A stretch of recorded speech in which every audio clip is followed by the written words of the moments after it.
V tomto videu chcem ukázať, ako aj bežní užívateľia, a teda nie prémioví, môžu používať program Mozilla Live pre efektívne sťahovanie listingov kešiek. Takže najprv ukážem, ako sa to dá pomocou mapky Groundspeakovskej si stiahneme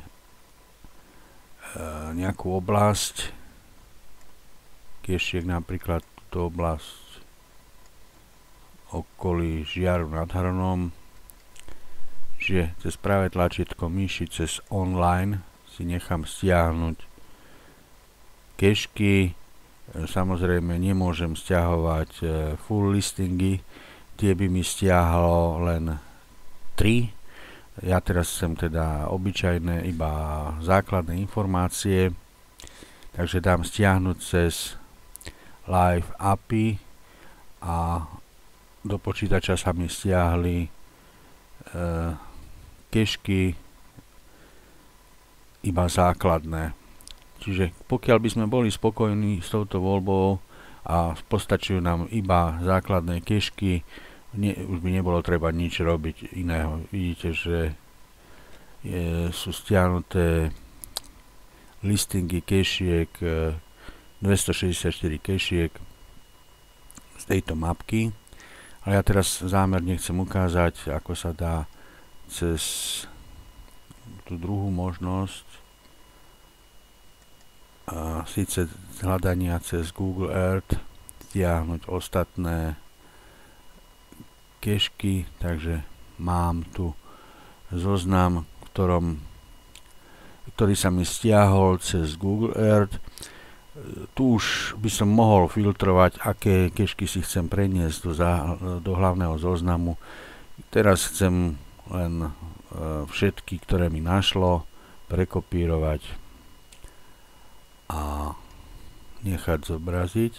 Čiže mám stiahnutý zoznam kešiek, s ktorým by som ďalej chcel pracovať. Napríklad viem, že v okolí Žiar nad Hronom teraz vznikla séria kešiek GC Owners. Tu mám jednu z nich, nechám si zotriediť kešky podľa vzdialenosti od tejto. Takže si nechám tieto kešky, označím si ich. Viem,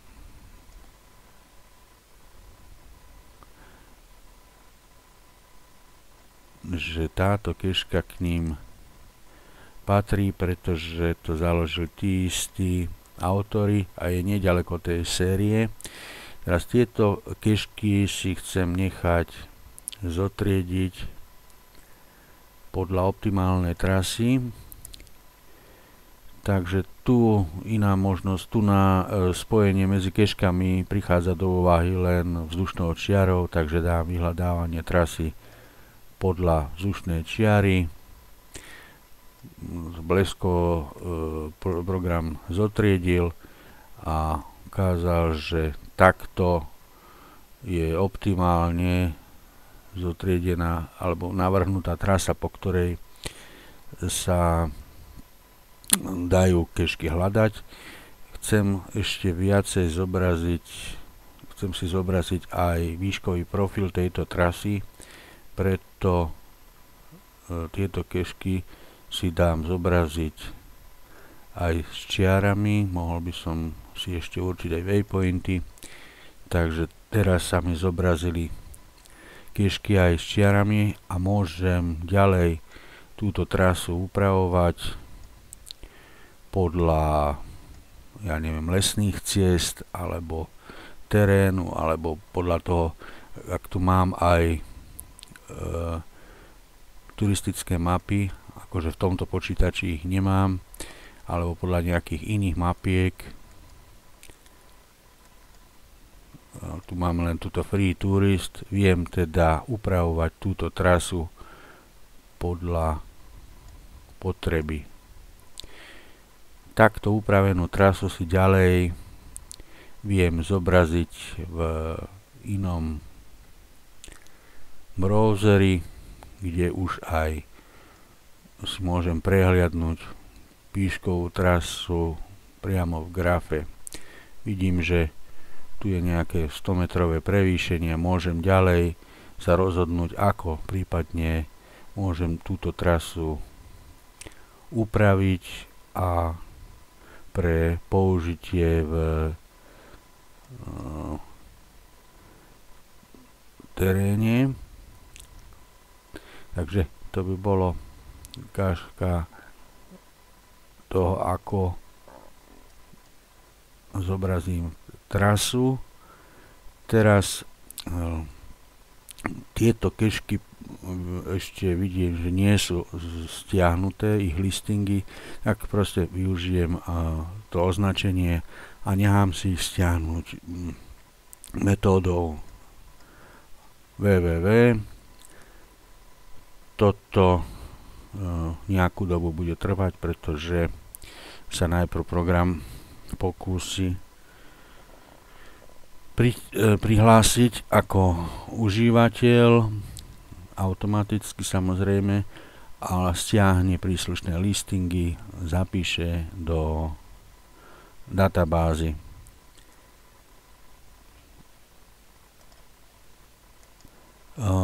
Už je to stiahnuté, trvalo to nejakú tú minútu. Teraz tieto kešky by som ďalej mohol označiť tak, že ich podržím klávesu Shift a môžem exportovať napríklad vo formáte GPX, kedy by som si nehal vyhľadať zariadenia pripojené, ale teraz pripojené žiadne nie je.